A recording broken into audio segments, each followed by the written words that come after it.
Hey there, brother. Can I get that free car you got going there? No. Free car reviews. Oh, heck no.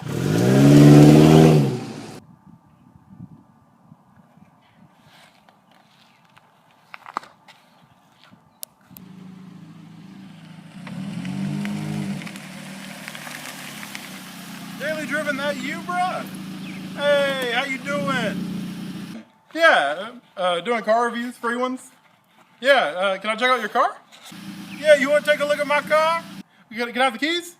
Yeah, man, here are the keys.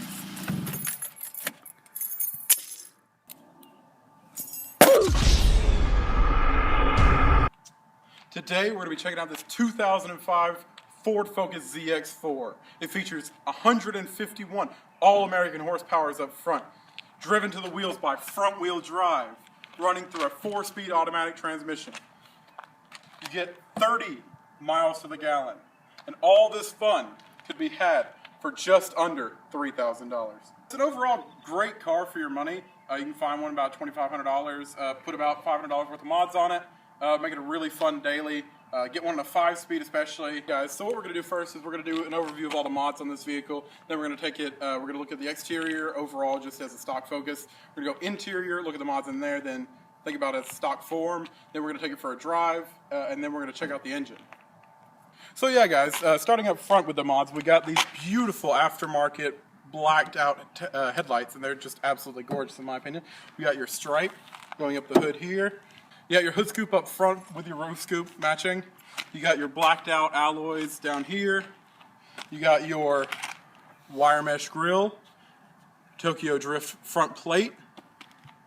Then you got your Ford logos on the mirrors here.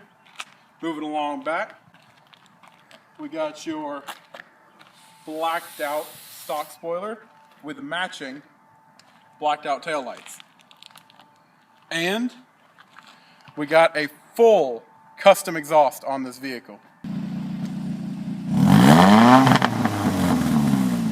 Alright guys, so starting up front here, I really like what Ford has done with the interior of this vehicle.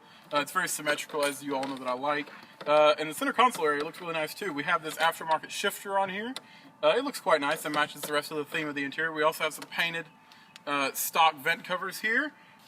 Aftermarket steering wheel cover, aftermarket radio, phone holder, and then we also got matching blue seat covers and a black one in the back.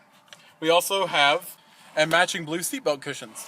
So guys, if you'll just come on and lean down in here with me, you can see this car actually has a heads-up display unit right here, and we also got the blue LED radio, and it just looks really good. This HUD is going to look really good later as well. It's absolutely awesome whenever you're driving down the road. It looks really cool, especially at night. Alright guys, here's just an example of the heads-up display, or the HUD. At night, you can see it's really visible. It's pretty visible in the daytime as well. But yeah, it's just really cool to see that you can have your miles per hour, your temperature readings, your RPMs, your gear. It's just really cool to see it all in one place up there. You don't have to keep looking down to your gauge cluster. Alright, if y'all don't mind, we're going to check out the back seat right now. Come on, follow me. Alright, we're in the back seat now. We got our blacked out bench seat cover right here. We got our speaker box here. My only real complaint about this entire vehicle is the lack of room in the back seat. As you can see, this seat is pulled back to where I would drive it, and it's kind of tight for me as well as the headroom, especially when you're getting out. But other than that, I mean, it's a great car for your money. Alright guys, so now we're under the hood. We got your twin cam, 4 valve per cylinder, 4-cylinder engine. It's a really fun engine. I really like it. And they last forever. They usually go about 220-ish thousand miles. So yeah, if you find one of these with 150,000, you're set for a long time. Get most of your money out of it. Yeah, it's a really fun little engine. Revs high. It's really rev happy, and it's really enjoyable to drive. The only downside I'd say from this engine is the ease of maintenance. It's just not there, honestly. I think Ford could have done it better. Most of the stuff on here is way too complicated for its own good. But I mean, in the end, if you like the car, I mean, you can always pay somebody to do it, or you can do it yourself and learn how the specific car works. But they could have done stuff a lot better. For example, your starter is down underneath all of this, down in there. It's just not fun. Your air box is actually really annoying. The top part's here, and it goes all the way down into this area here, way down, and it's just not good. And alternator, eventually you're gonna have to change one of those. It's down in here. You're gonna have to either go from the bottom somehow, or you're gonna have to take all of this off, like all your intake manifold, your power steering pump probably, all your radiator fans and everything. It's just not gonna be a fun time. And it has one of those pressurized cooling tanks or whatever. I don't like those. I prefer the more traditional style of radiator with just standard overfill tank, but I mean, I guess they have their reasons for doing it. All right, but yeah, so this engine has a timing chain rather than a belt, so that means you will not have to replace it for the life of the engine. There's no way that it could wear out and stuff over time as long as you don't abuse it. And yeah, that will save you a lot of money in the long run. You don't have to deal with the timing belt replacement at all, and it would just be really helpful. All right, guys, that about wraps up the engine. Now we're gonna go take it for a drive. All right, guys, now that we've done the overview of the interior, exterior, and underneath the hood, now it's time to take it for a drive. So yeah, let's do that.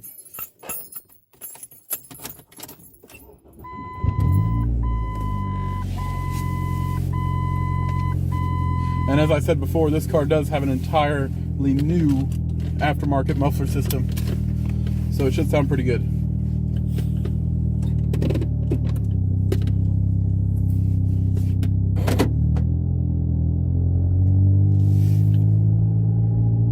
Alright guys, so we're going on to the real road now. We're going to see what this thing's made of. So yeah, let's do it.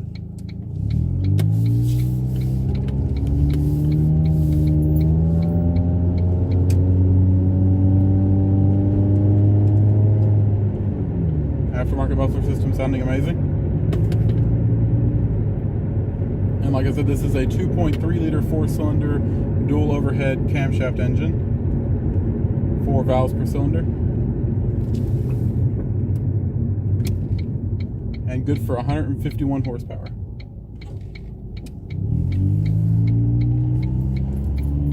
That matched with the weight of only 2,500 pounds makes it an excellent car to throw around curves and have a lot of fun with.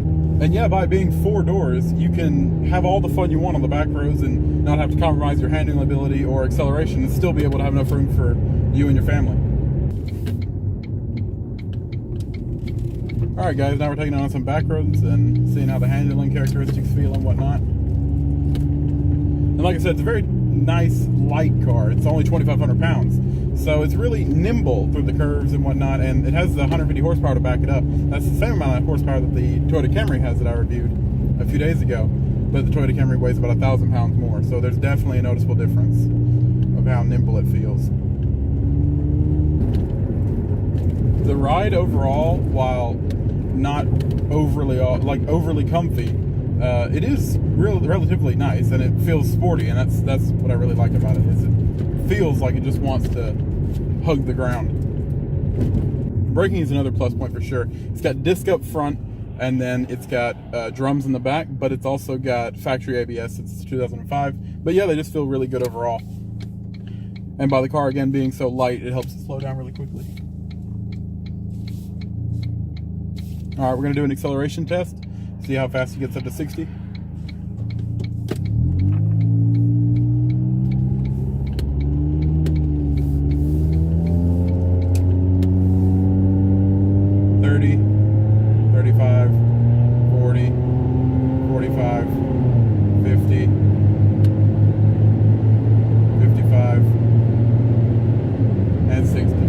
So yeah, it's a really quick car whenever you put your foot down, and it's really fun to drive. And that matched with the gas mileage is just a win-win overall. I really do enjoy it. So yeah, guys, about conclusion time now. I'd say it's well worth your money. I wouldn't say for $5,000. I think you can find some better cars for that amount of money, just something newer, preferably, you know, Honda, Toyota, something like that, if you're looking for reliability. But for $2,500, it's really hard to beat. It's definitely a contender. Just the amount of fun you can have with it, the overall reliability. I mean, it's a 4-cylinder, not going to have too many problems out of it. Especially, as I always say, if you can find one on a 5-speed, awesome. It would be so cool.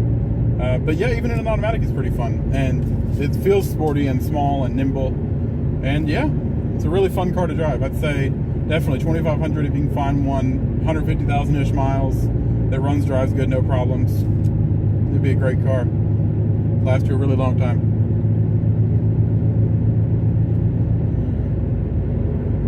But yeah, all in all, acceleration really good for what it is. 4-cylinder, it feels fast, is nimble, light, handling is fun, it feels kind of sporty, braking, very good. Safety results are on screen now.